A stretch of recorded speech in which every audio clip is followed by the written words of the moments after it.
Tonight, on Missing Persons Unit, he had it all. A loving wife and a new baby.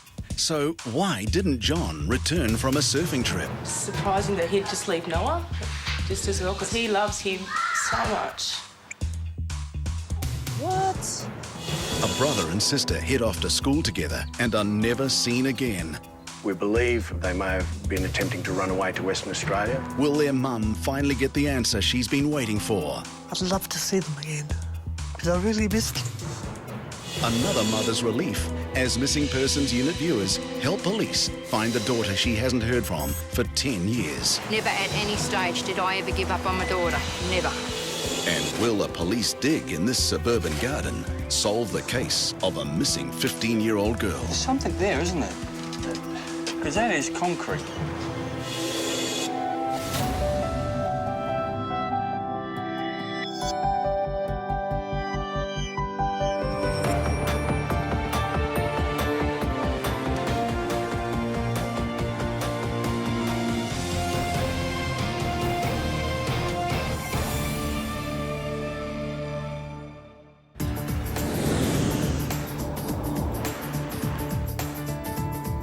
Senior Constable Mandy Gale is on a breaking case. John, a dedicated family man and keen surfer, has gone missing. We've got it quite an urgent case this morning. Gentleman's been missing for 3 days now. It's out of character, no contact, and there's some real concerns there for his safety. Little boy at home looking for Dad. Dad's not there. Hey, how you going? Any detail that his wife Belinda or his best mates can remember could crack this case. So from my understanding, basically, you went out Saturday night. Yep. Come home Sunday, there's been a small argument, and he's left with a car. Yeah. And that was about 8:30 on Sunday morning. Yeah. So when he left on Sunday, what did he actually take? He walked out the door, put in his wallet in his back pocket and the car keys. That was it. I went down to the garage an hour later and noticed that the surfboard was missing. Okay. So I assumed just that day that he'd, just wanted to spend the day on his own and go for a surf and sit on the beach for a bit. 2 days after he went missing, John called home, sounding upset. I wasn't here, my girlfriend was here and took the call. So she said it lasted for about a minute And he said? He thinks he's in Queensland. He's completely, he said, he's scared, he didn't know where he was, that he wanted to come home. Has he been like that before in this situation? No, not like this. But the fact, like you say, the fact that he rang yesterday so upset and not knowing where he was, obviously that's a concern. And my girlfriend that took the call knows him very, very well, and she just said, Chetty just did not sound like him at all. He's just not like him at all. His mates want to help Belinda, but they feel just as helpless as she does. Yeah, well, the phone's been off. I've sort of been trying morning and night, and phone hasn't been on at all. So. Yeah, OK. His mate Greg was with him the day before he went missing. And he said, no, I'm all right, no dramas with me. Yeah. It was sort of, I thought it was all happy days. He'll be feeling that he's let a lot of people down. That's what I'm thinking. And that's going to really play on him, and that's going to affect his judgments on his decision-making right now. And I think that's what I'm worried about. But one thing more than anything else makes this disappearance hard to understand. Just surprising that he'd just leave Noah just as well, because he loves him so much. Is Noah asking for his dad? Yeah.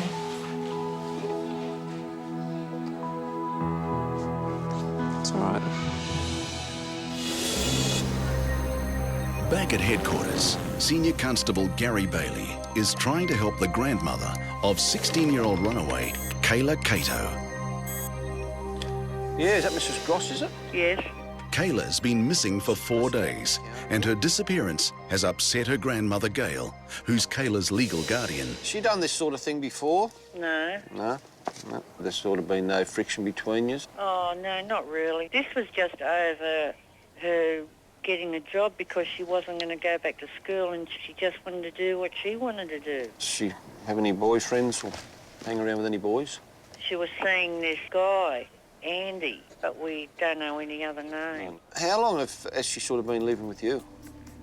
She was 4 years old. Oh, well, it's been a long while, isn't it? Yeah. But anyway, we'll come out in the next hour or so and we'll see you, Mrs. Gross, and we'll take it from there. Okay, then. All right, then. Right. Bye. Thank you. Bye. We have a bit of concern for this girl because it's totally out of character for her to do this, and there just doesn't appear any apparent reason why she's done it. Mrs. Grace, Gary Barley, missing persons. How are you going? Not bad, And that's Constable Hadley. Hi, how are you going, Lee? We just come in for a minute. Yes, We'll, come in. thanks. And no news on Carla? No news at all, no.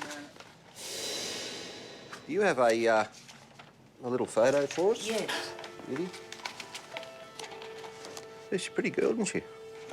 Kayla didn't have the best start in life. She was abandoned by her parents when she was just a little girl.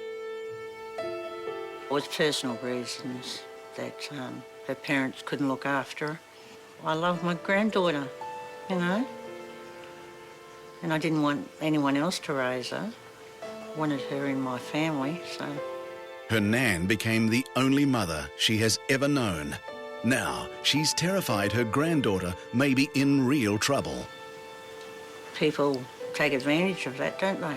Was a young, attractive girl. You were saying before on the phone there was a chap, maybe something like Andy or something.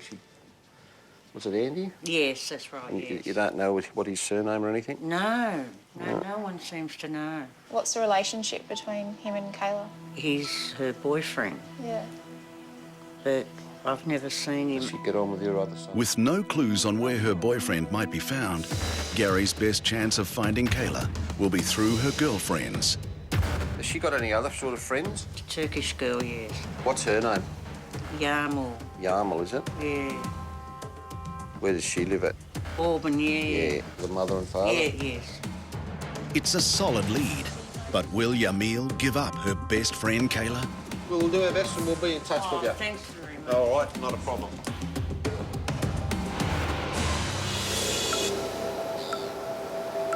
In the case of the missing father and surfer, John, Mandy's heading to the beaches, where he usually goes surfing. Yeah, he took his surfboard, and I get the impression that that was his out, that perhaps it's something he liked to do either with his family or alone. So, fingers crossed maybe he's down here or somebody's seen him. So we're looking for a grey Stan, a Mazda 6. It's a long shot, but the local surfing community is the most likely to know any information about where he might be. Unfortunately, unless they're right up, I see them out there, but I just can't see their faces. I normally surf at Manly, it's just today because the wind's so bad. She seemed glad to meet me. Sorry. With no positive sightings, Mandy phones Belinda to give her an update, but instead receives some very disturbing news. Hello? Hey, it's Mandy. Hi. What's happening? He just rang. He said he's in Coffs Harbour. He's calling from a payphone from the city centre. I've made him like he's a mess. What?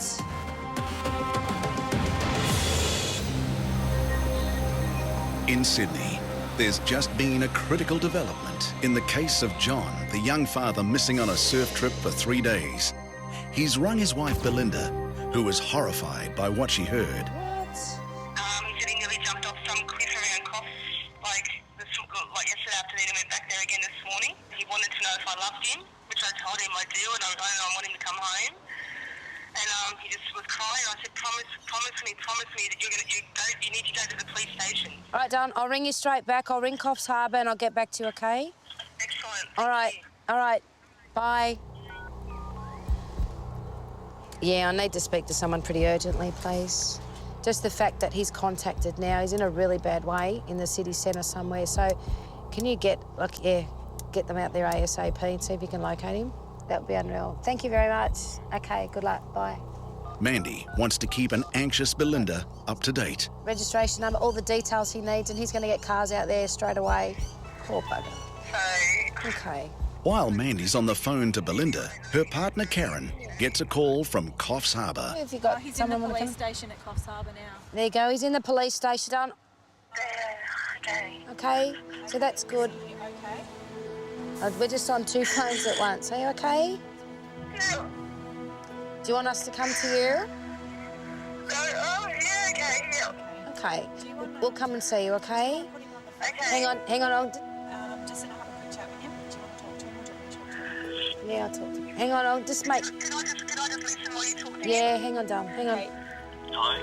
How you going? It's Mandy. I'm in the missing persons unit down in Sydney. Hello? How you going? I'm okay. I'm so glad you are where you are right now. We've been trying to find you for 2 days. Everyone's so worried and your friends, okay? So we're really glad you're okay. Yep. Okay? Yep. Is there anything you want me to let her know? I've let her know that you're safe. Just that I love her, Mum. I'll tell her you love her. She knows you love her, okay? We need to get home to your family because they love you and they desperately need to see you, and we need to know you're okay and... Yep. I'm fine. I'm not hurt or anything. John is in contact, but now he just needs to get home safely. Drive home now? No, well, probably not a good idea to drive that far home. We'll sort something out. We'll see how quick we can get you home, okay? I've been driving for the last few days. I'm okay. I'm a nana driver. You're a nana. Drive safely. Take your time. Don't rush. It's all good. We'll give her a big hug from you and you can give her your own hug when you get home. Okay. All right. You take care.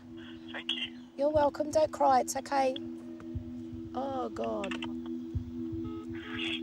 You there? Yeah, thank you for letting me listen to that. That's okay. You okay? Yeah. He's... I'm just so relieved. He sounds okay. He said he's a nana driver and he'll drive really carefully all the way home. You bore the kettle. We'll be there soon. All right. All right. Bye. Oh, fair dinkum. I know. Oh! Oh, we'll need to speak to Coffs Harbour. Just make sure that they're truly satisfied that he's okay. He's got a lot of people that care about him, and nana driver or not, you know, he needs to take his time getting home.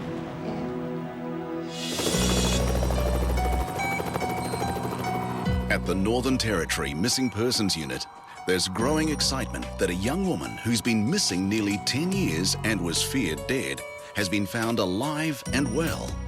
26-year-old artist Nicolee Moss disappeared after sailing with friends from Darwin to Dili in East Timor in 1999. Her family hasn't heard from her since. Here's the baby one, another one here. 4 years ago, her mother Marion was given false hope when she discovered a photo of an artist named Nicolee on the internet. This is the actual photograph that was on the internet and which we've had enlarged. As the saying goes, you know your children, you know. And I know, as her mother, that that is her.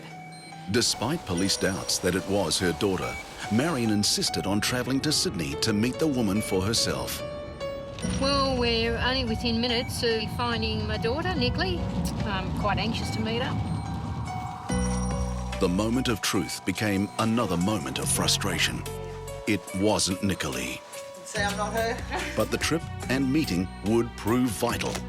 After the story aired on Missing Persons Unit, 2 viewers from the Northern Territory contacted police claiming to have met Nicolee recently. We've had a major breakthrough with Nicolee in that a couple from Darwin were actually holidaying in Bali and met up with the young lady over there who they knew was Nick. A number of photographs were taken at the time, and as a result of the show that was aired in June last year, the people were actually watching the show and identified the person they knew as Nick as Nicolee Moss. So from there they contacted police and were able to provide us with photographs and details to location as to where Nicolee might be. The witnesses had no contact details for Nicolee, so Detective Kerry Harris took it upon himself to pay for this ad in a Balinese newspaper, hoping to draw her out. The story was run on the 9th of April, and on the 16th of April, Nicolee made contact with her sister here in Darwin. And since that time, I've actually spoken to Nicolee. We've confirmed that she is well and has been living in Bali for the last 8.5 years. Nicolee was living in a remote village, a few hours outside the Bali tourist hub of Kuta. Unaware, an international search was on for her. On hearing the news, Nicolee's mother, Marion, boarded a plane and headed for Darwin to meet the investigating detective, Kerry Harris, and hear details of the incredible development firsthand. Never felt so good in all my life. Absolutely unreal feeling. And the adrenaline is really pumping, kids, I can tell you. Just I can't believe it's all happening after all this time, after 8 years and 5 months. Yeah, just cannot believe it's all happening.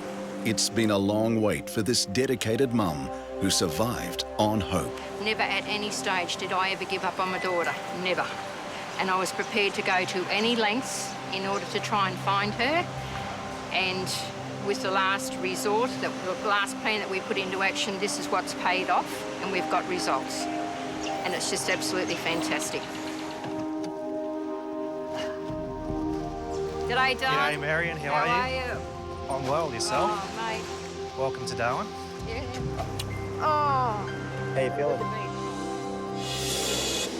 Back in Sydney, Gary's following a lead in the case of 16-year-old Cato, who's been missing for 4 days. He's speaking to the mother of Kayla's best friend, Yamil, who's got some new information. But we're just here looking for Kayla. Have you seen her at all? Yeah, she was here on Wednesday. She stayed about 4 days, 4 or 5 days. Yep. Then she left on around 3:30, 4 o'clock, after when their grandparents came. Yep. I tried to convince her to stay, but she didn't, so she left. 3:30, that was on Saturday, was it? That was on the Saturday? Yep. What sort of a mood was she in? She was crying. She was upset. Did she sort of say why? She was upset about the grandpa yelling and screaming. It's a bit aggressive, you know? He was? Yep. So she just cried and she was I convinced her to take, like, she was going to go home. After when they came, he was yelling and screaming, and then she said, no, I'm not going. And I can't even... This is information that Kayla's grandmother did not reveal in their first meeting. What's your name? Are you? I'm her best friend. Are you Yamal or something? Yamal. Yamal? Yeah. So you've got no idea where she would be? No, I tried calling her phone a couple of times. It still switched it off like it was last time. You know that a boy by the name of Andy or something? You know him at all? Yeah, she's told me about him. They had like on and off days and stuff. Yeah. Yeah, and whereabouts does he live? Do you know? No. But you're her best friend and she hasn't told you? No, she doesn't tell me stuff like that. That's the thing, because they weren't really close. You know his surname? No. Would you have his phone number or anything? Yeah? Yes, please. No worries. See you guys. Okay then, bye. See ya. That was very fruitful there, actually. We've now got a number for supposedly boyfriend Andy, so we're going to give him a call and see where that leads us. A 16-year-old girl missing with a much older man is a worrying situation, and Gary wants to find her as soon as possible. At Missing Persons Headquarters in Darwin, Marion Moss is meeting with Detective Kerry Harris, who's found her daughter Nicolee after she went missing 10 years ago. I was just totally overjoyed to know that she was alive, first and foremost, and that she had reached out and made that contact, and about to reunite very soon, I hope. She's just spoken to her for the first time. Nicolee requested the phone call was not recorded. What was the first thing you said to her? First thing I said to her was, when she answered, I said, "Hi, darling, how you going?" "Mum, Mum." And with that, as soon as she recognised my voice, she burst into tears, and we did together, we cried in those first few minutes.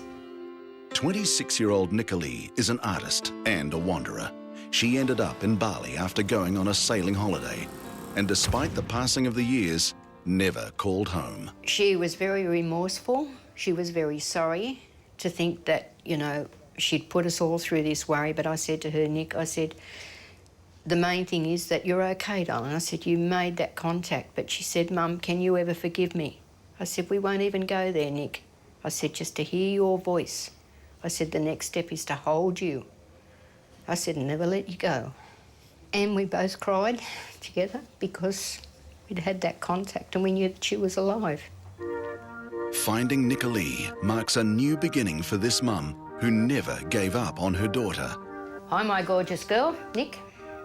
It's just a matter of time now, I guess, when we'll meet up again. And lots of talking and just spending quality time together. Certainly not going to let go of you, kid. I am just so looking forward to it, darling. Believe you me, it's been such a long time.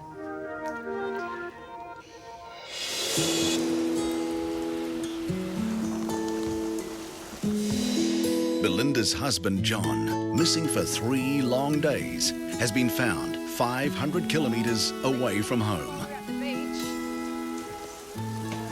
I just got off the phone to someone else, and then the phone rang. It was a block number. I thought it was you guys again, and yeah, he just said it's me, and I just said, where are you? And he said, I'm at Coffs Harbour. Yeah, he's like, can I come home? And I'm like, of course you can come home. So I think it would be good for you to have someone here company-wise, because I know you're not going to sleep, and I know you're going to watch the clock till he comes home. Yeah. I'm just happy. But I listen to every single creak, every single key rattle. My only concern was I obviously don't know how much he's slept over the last couple of days. But it sounded like he just wanted to head back, So you guys don't need to see him again because he's been sighted up there now, so... That's right. All right, yeah, we just got to get him here now, that's all. Yeah. That's, you know, the worry's still not over. Yeah. Especially because Belinda's relieved to know her husband is still alive. He just needs to make it home and get the help he needs. It's amazing. You can actually see the transformation with some of these families. I mean, they're absolutely distraught when they're leaving, and, you know, they don't know what to do, and you can actually see the difference in her face. Yeah, she's definitely relieved, but I think she'll be even more relieved tomorrow when he gets home safe. Happy result.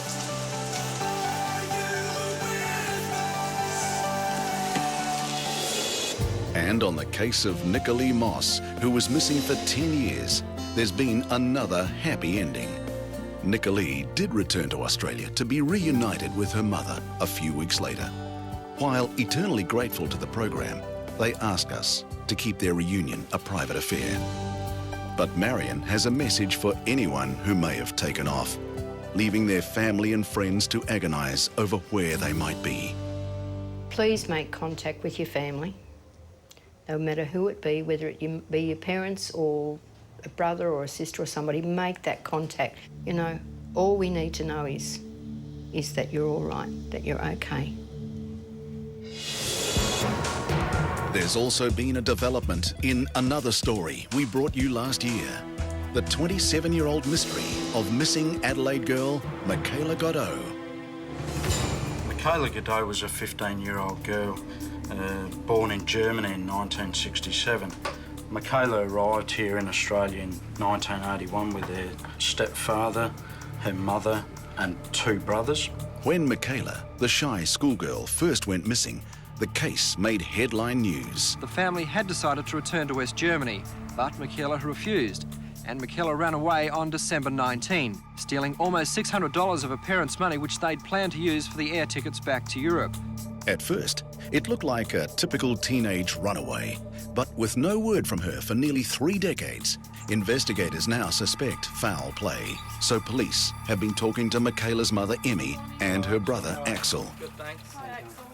Emmy's marriage to Michaela's stepfather ended just before she disappeared. Yes, she wasn't happy. She didn't want to stay home. She wanted to go and go to some friends. I can't say he was the reason she disappeared. Maybe, I don't know. Now, Michaela's brother Axel fears the worst. Gut feeling is it was a voluntary departure, but it's involuntary that we haven't heard from her. I think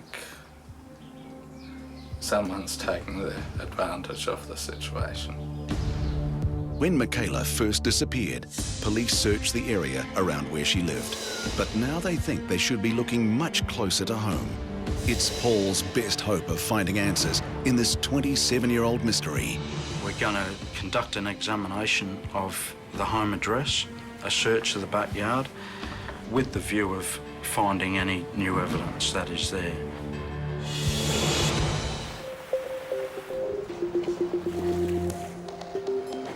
In Adelaide, scientist Ian Moffat was asked to x-ray the soil around the grounds of a suburban home where missing South Australian schoolgirl Michaela Godot was last seen 27 years ago. Police believe Michaela was murdered and possibly buried here. If there's evidence of any disturbance of the soil, this portable radar device will show it. As you can imagine, once a body decomposes, there's actually not that much material left. So it's quite difficult to image that directly. So it's easier, in fact, to image the changes in the soil rather than a skeleton itself. Analysis of Ian's results showed that there has been a large hole dug here. There's definitely been some disturbance in the ground there, and it seems to be fairly large. It's about the size, 1.5 meters. It's big enough that it could be a body, and so it's important that it gets investigated. Ian's intriguing discovery prompts an immediate dig of the backyard. Now, a police forensic team has been dispatched to investigate what could be a gravesite. How are you, Steve? Morning, how are you going? You can sort of feel the soft just there. Yeah, considering that area was covered as well, it's very soft. So you'd normally expect that to be more harder, solid compared to the outside that's open to the weather. But it's actually really soft in that one area there. Pick up something metal too in that area. And again, we've got that reaction with the metal detector right in that one area there. It's a painstaking job, sifting for the smallest of clues. OK, there's something there, isn't there? But finally, it looks like they've found something. Because that is concrete. You might need to go back a bit. It's a promising development. Have police finally cracked this 27-year cold case? On the case of the missing surfer John, who was found 500 kilometres away from home, he did finally make it home safely. He had such a long drive to go home, and I think we actually mentioned to her it would have been good had someone been able to make that trip with him, but I was really glad that he did get home. It was good because I actually rang and he answered the phone, and he sounded really nice, like he was very grateful to police and his friends and family, and he made that really clear that, you know, he knows he's got friends out there that care about him, and that's the important thing, and he thinks because of that and because everyone does care about him that they will get there. So, yeah, fingers crossed that's what happens. Back in Sydney's west, Gary's on the case of runaway Cato, who's been missing for 4 days. He's been trying to contact her older boyfriend. Andy's not real keen on answering his phone too, so well, obviously they're playing games of some sort. Gary decides to send Lee back to speak to Kayla's best friend Yamil, hoping she'll open up more to another female. I would love to help, but she wouldn't have let me give the number out, and I did that. I feel guilty now, but yeah. You're not being a bad friend by giving us info and stuff. Like, you're doing the right thing. You don't know whether she's, like, you know, injured or something, taken something, or you don't know. Like, hopefully nothing, but, you know. Dean and Andy are best friends. And how old's Andy then? He's 23, turning 24. Yeah. Their worst fears are confirmed. Kayla is only 16 years old, and it turns out her boyfriend, Andy, is 24 years old. Where's Dean live? He lives around in Granville. Would any of your other friends or anything know his surname or an address for him? Like, his name is Dean Edward Wise. Or did you tell them that? No, I didn't tell them that. All right, guys. Well, let us know anything more, yeah? All right, bye. Gary's plan has paid off, and now they have another lead to follow. Andy's best mate, Dean. How do we go, Lee? Not too bad. We've got a full name for Andy's best mate, so we might be able to make some more inquiries with that. She seems to be telling the truth, you think? Or? Yeah, she opened it up a bit more then. She Did? seems generally a bit concerned as well because they haven't had contact. But she seems to think she's definitely with this Andy. Yeah. All right, we might give Dean a ring and see if we can get anything out of this. Hello? Yeah. Yeah, is that Dean, is it? Yeah, who's that? Yeah, mate, my name's Gary Barley from the Missing Persons Unit. How long since you've seen Andy? Probably 2 weeks now. 2 weeks. I'm trying to track down a girl by the name of Kayla. Do you know her? Yeah. But do you know if Kayla is with Andy? I wouldn't have a clue.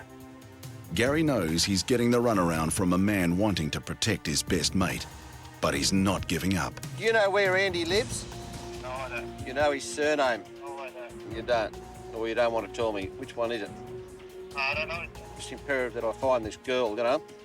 Yeah, She's, you know, she's not in any trouble, but I've just got to side her and then she can go and do what she likes. She's over 16. All right. Okay, then, bye. No luck there. He doesn't want to talk to us. Because I think the bottom line is, if we can find Andy, we'll find the girl. Really soft there, isn't it? Back on the case of missing 15-year-old Michaela Godot, police are convinced she's been murdered and are carefully digging up part of the backyard where she lived in the hope of finding her body. That is soft there. We've got this one little area just by this tree here. It's very soft there, indicate that the soil has been disturbed at some stage. Let's hope. Let's hope, but we don't know. But their optimism is short-lived. There seems to be more in a little hole like that. There it is there. As the dig progresses, it's becoming clear this is not a gravesite. The radar was run down here, and that is the only section that it's found any anomaly. Measure. 40, 50.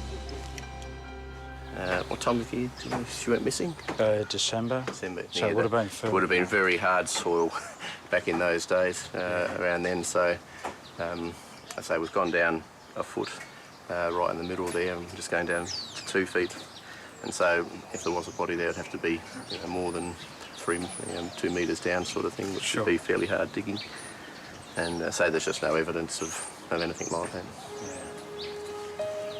Let's fill her in. It's a disappointing result. Nothing today. It was promising when we started the dig, but now that we've explored that and it appears that there's no evidence to suggest that something has occurred there, we'll go back to our other inquiries and start again. Still no closure for Michaela's family. Hello, Axel. How are you? Hello. Basically, we found no evidence at all to suggest that Michaela has been there at any time. So that's good news in one respect. However, it leaves the inquiry still open at this stage. But although police hoped they'd find answers in the backyard, Axel is far from disappointed. A little bit relieved in the moment. Yeah, I can understand that. I'd rather have the idea that she gets found alive and well somewhere still in my mind than finding remains. It's not really what I'm looking for. This loving brother has never lost hope his sister is still alive. He makes a plea in the hope that Michaela might be listening. Just ring someone, let them know. That's all. That's all we need to know. You're still there. You're still alive.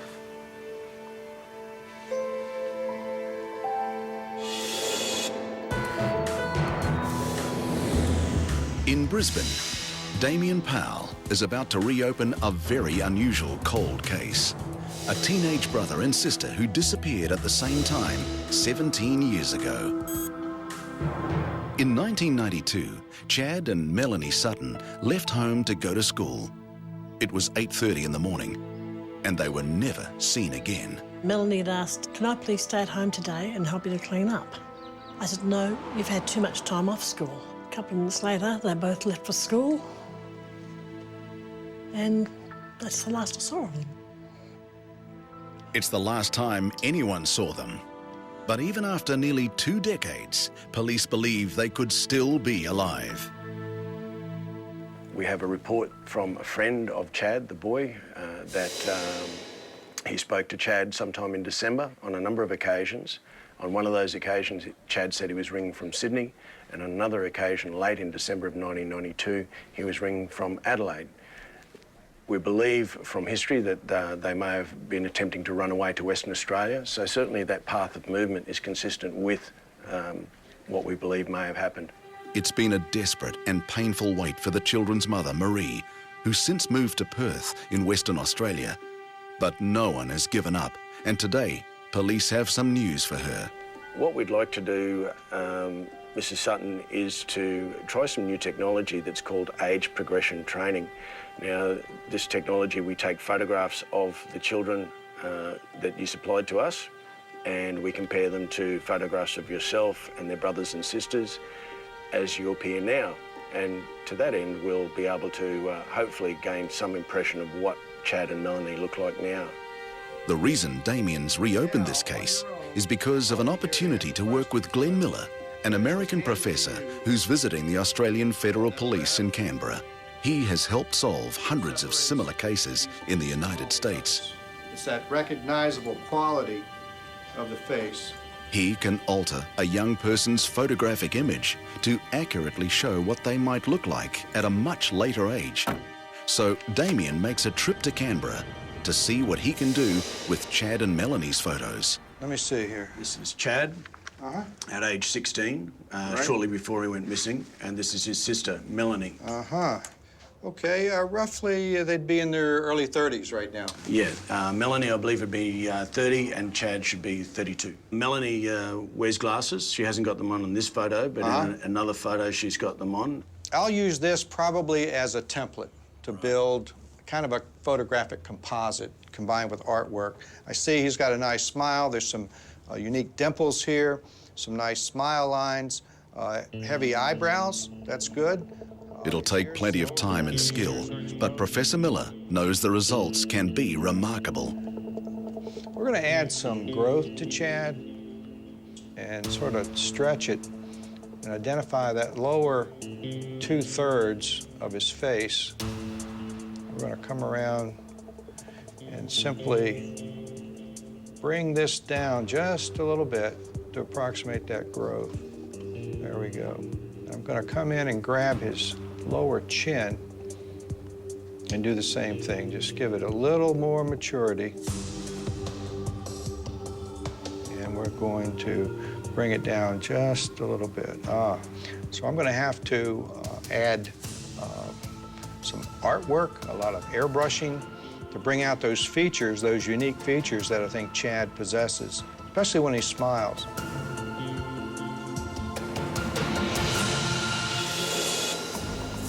Back in Sydney, on the case of runaway teenager Cato, who's now been missing for 5 days, Gary's investigations have uncovered the address of Kayla's 23-year-old boyfriend, Andy. He's now living at an address out west somewhere, which we've been given. So what we'll probably do is go out there and see if we can sort of get to the bottom of this. We are starting to get some concern, you know, for this young girl. Hi. Hi, how Where are you going? Does Andrew live here? No, there's no Andrew here. No Andrew? Any guys living here, it's only me and my mum. Is it? Gary's getting the runaround yet again, but he's not budging because he knows this time he's got the right address. We've got him at this address. Is he... Andrew Andy is your cousin. Does he actually live here? Like, he comes and goes as he pleases. No one tells him anything, you know. Yep. I hardly see Andrew too. How long since you've seen him? Before Christmas. Oh, so he's not. So he doesn't pop in here really on a regular basis. No. Because we believe that he may know where this girl is. Yeah. You have a work number or something, or it's like he's not in any strife or anything. Yeah, I know. Look, I don't know. I just I do have his number, but I just don't. Like, and again, I mean, they are young kids these days. They change their number every night. Gary may not have got a straight answer, but at least he's put the word out to Andy's family and to Kayla's friends. Thank you very much for that. All right, thank you. Take care. But she's going to make some calls and try and locate him for us, which will be good, you know. Because as soon as we can find him, we'll get somewhere in this matter, I think. She got word through her friends and that the police were looking for her. So I think she's sure probably to go home now and sort this matter out. Gary put the pressure on, and it worked. Now he's visiting Kayla's grateful grandmother. Where are you going? Where are you going? Yes, we'll just come in for a minute. Thank you. Kayla did not want to appear on camera, so she stayed out of sight for this meeting. I'm really pleased that she decided to come home. Oh, well, that's good, yeah. So she's sort of settled down now. Yes, she likes childcare. Oh, yeah, yeah. So she's hoping to go to TAFE and do childcare as well. Yeah, I hope she sort of sticks to it and makes something of it, you know? Yeah, I think it taught her a lesson. Yeah, well, it probably might have been a little bit of a shock to the system, I think. All right. Thanks very much. Hope everything goes all right. Thank you very much. And just say good day to Cato for us. Yeah, okay. Okay? Good. Thank you. Bye. Kayla's home, safe and well. I think things seem to have settled down a bit now, and she can get on with her life now. She sort of realised that she'll let people know next time before she goes missing, which is good news. In Canberra, the 17-year-old photographs of missing brother and sister Chad and Melanie have been altered to show what they would look like today as adults. Damien Powell has arranged for the Perth Missing Persons Unit to show the photos to Chad and Melanie's mother, Marie. Yes, hello. Hi Marie, I'm Karen Clarkson. I'm a senior constable at Police Missing Persons team. These are the images.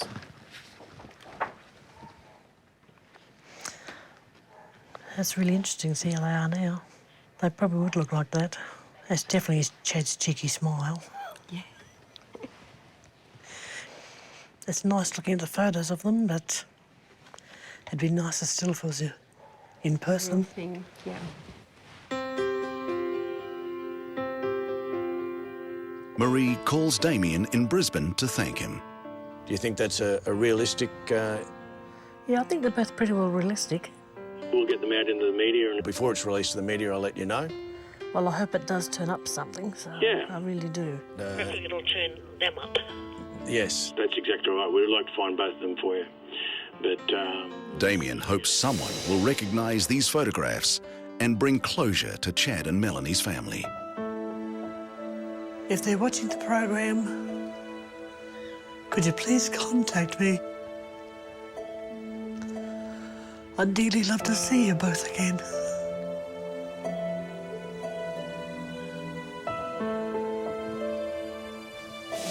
Every year, over 35,000 people are reported missing in Australia. Have you seen Daniel Morecambe, who disappeared from Palmwood, Queensland in 2003? Or Gary Finley, last seen in Mamili in the AYP lands, South Australia, in January 2009? And Michael O'Reilly, who went missing from Darwin, Northern Territory in 1988. If you have any information, please call 1-800-333-000.